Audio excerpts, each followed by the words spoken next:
E aí, meus amigos, vamos falar um pouquinho sobre La Liga? Eu sei que o Campeonato Espanhol já começou, mas mesmo com essa rodada de atraso, eu vou falar com vocês aqui meus palpites e também o que eu espero de cada um dos principais times candidatos ao título, além das contratações e tudo mais. Particularmente, eu acho que a La Liga vai ficar entre os três que é de costume que ela fique: Real Madrid, Barcelona e Atlético de Madrid. Ah, mas e o Girona? Alguém pode me perguntar. O Girona, ele, por mais que tenha sido uma surpresa muito agradável na última La Liga, ele foi desmontado. A gente viu, por mais que o Mitchell permaneça à frente do comando do time, o Savinho saiu, o Ian Couto saiu, o Dovbyk saiu, o Alex Garcia saiu. Só aí a gente fala dos quatro principais jogadores da campanha daquele Girona da temporada passada. Então eu acho particularmente que ele vai ser muito difícil até que ele se classifique para a Champions novamente. E que a briga pelo título vai ficar entre os três que a gente já está acostumado.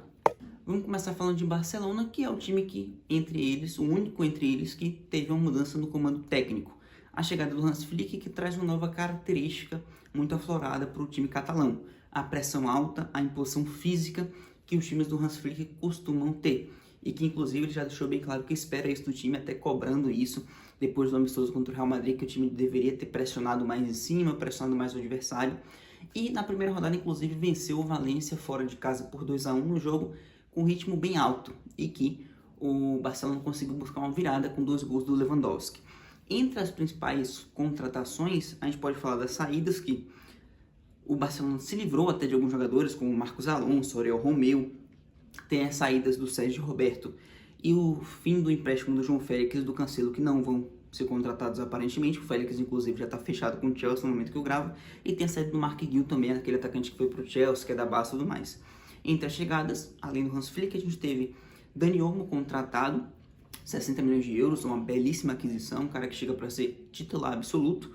O Ansu Fati, eu considero, de certa forma, um possível reforço, porque apesar de toda a inconsistência dele no Barcelona, ele começou muito bem, depois das lesões ele se distanciou, foi emprestado para o Brighton, o empréstimo acabou, ele não vive um bom momento longe disso, mas quem sabe o Hans Flick, com essa questão física dele, não bote o menino no eixo. E particularmente o Ansu Fati é um cara que tem um talento, ele é um bom jogador. Voltando à forma física, ele pode contribuir bastante e vai ter espaço nesse ataque, até porque deve ter a saída do Vitor Roque nos próximos dias do Barcelona e uma possível chegada que o Barcelona ainda espera contratar, o Nico Williams, que é o grande sonho dessa janela. Tá bem morna a situação, mas o Barcelona deve ir com tudo nos últimos dias. Além da saída do Vitor Roque, a gente pode ver a saída do Gundogan, segundo Fabrício Romano. Então é um Barcelona que perdeu algumas peças, inclusive pode perder titulares como o Gundogan, mas que tem uma expectativa interessante nesse início de temporada. É um novo Barcelona, sob um novo comando técnico, com um novo modelo de jogo, ainda preza muito pela posse de bola, mas tem uma variação. E que, particularmente para competir com o favorito ao título, que eu considero que é o principal rival, o Barcelona vai precisar contar com essa variação de elenco, e principalmente que os jogadores que foram incorporados no time da base, da La Masia, sejam muito impactantes na temporada, como o Hector Forte, como a primeira temporada completa do Pau Cubarsí, como o Marc Casador, que também subiu para essa temporada. Esses caras vão ser necessários para o Barcelona fazer uma boa campanha, já que não se vislumbra muitas chegadas nessa reta final, e esses jogos vão ter muito espaço. Inclusive, espero que o Hector Forte seja titular na parte do tempo, o Pau Cubarsí também, o Baldé também. Vai ser um time jovem e que, na mão do Hans Flick, promete ser muito intenso. Vai ter perna para isso e vai ser cobrado para isso. Compete diretamente com o Atlético de Madrid, entre os três principais, os que mais se movimentaram no mercado. O Atlético perdeu algumas peças importantíssimas do time da temporada passada. Não fez muita questão de manter. Na verdade, o Atlético se dispôs a vendê-los, né?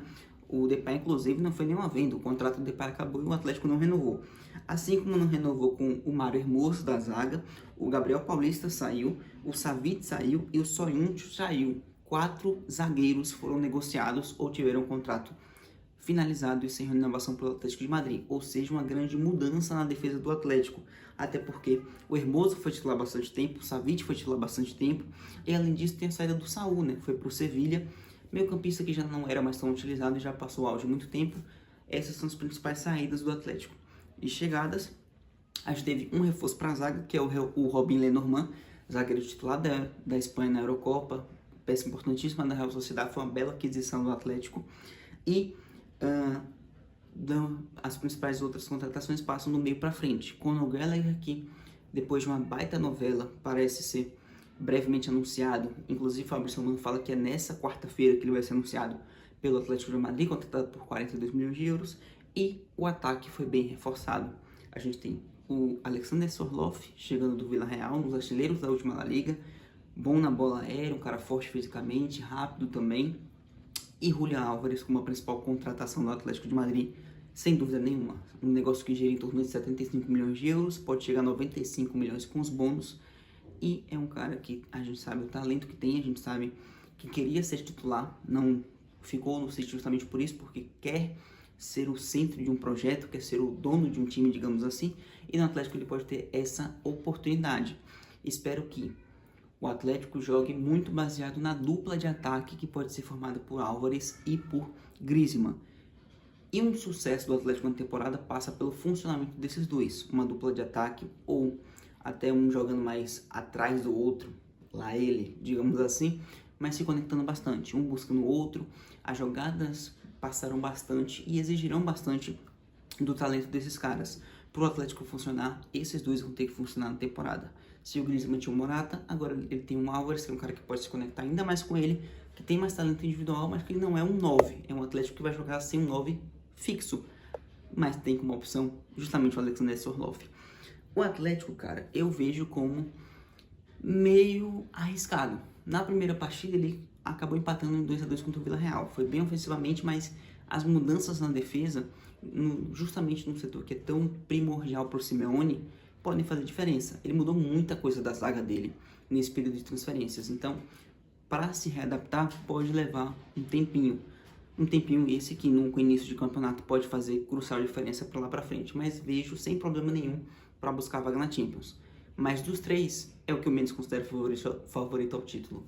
Na minha visão, o título da La Liga, por mais que o início tenha sido frustrante, irá para o Real Madrid.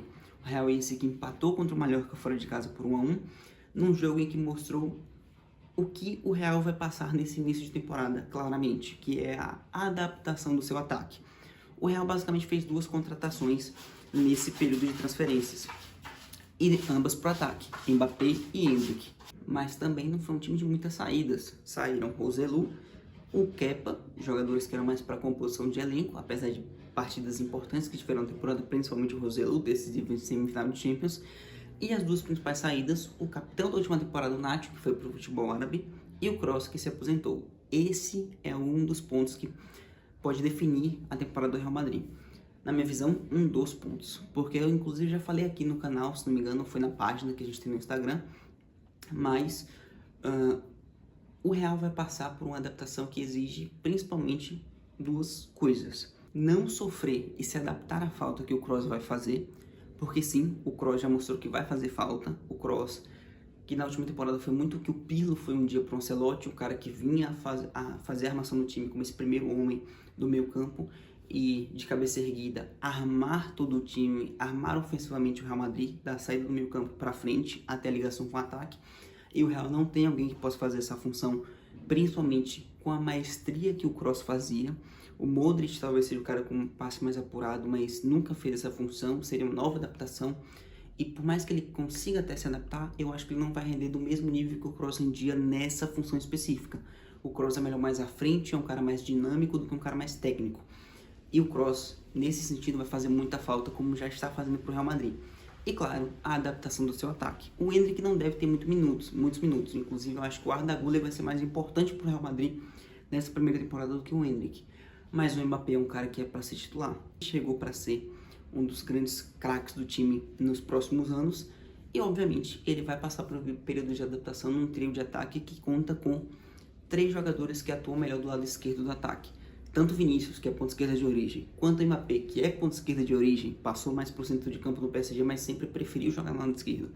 Quanto o Rodrigo, que não é ponta esquerda de origem, mas fez as melhores partidas dele, principalmente atuando pelo lado esquerdo e busca muito a saída pelo lado esquerdo, vão precisar se entender no ataque do Real. Na partida contra o Mallorca, vários momentos mostraram os 3 ocupando o mesmo espaço, quase que disputando o mesmo espaço do campo. Os 3 focando no lado esquerdo, que é onde atuam melhor, tentando se conectar por ali, mas um Real muito previsível, porque o lado direito ficava vazio, no centro do ataque desocupado, e o Real todo atacando por um lado só. Isso deixa o time previsível, além de sem muita perspectiva de ataque, porque muito passa pela conexão entre os três, muito passa pelo talento que eles têm, obviamente, mas se conectar em curto espaço de campo, com a defesa muito bem concentrada naquele lado, dificulta para eles. E o Real joga sem uma referência no ataque mais uma vez. O Roselu era esse cara que inclusive conseguia entrar no segundo tempo no Real para ser a referência, o pivô na área. Agora nem isso tem. Não vejo que o Endrick seja também uma referência, um 9, centroavantão, um cara alto para bola aérea, para ter uma referência no centro da área quando for necessário, quando o jogo estiver mais truncado. Agora o Real não tem isso. Vai passar por esses toques curtos com essa ligação entre os três. E se eles não se conectarem e não se entrosarem rápido, porque é disso que o Real precisa, o Real já começa a perder esses pontos no início da temporada e pode fazer falta a longo prazo na La Liga. Então, Real Madrid e Barcelona para mim são os favoritos ao título, mas ambos precisarão se adaptar. Ao novo ataque, a movimentação que esse novo ataque vai ter que entender, e o outro ao novo treinador e um novo modelo de jogo exigindo mais fisicamente, quem se entender mais rapidamente com essas novas características, com esse novo cenário, vai se sagrar campeão, imagino eu. Deixa aí nos comentários quem você acha que vai ser o campeão da La Liga. Não esqueça de curtir, comentar e compartilhar, que nos ajuda demais. Até o próximo vídeo. Tchau.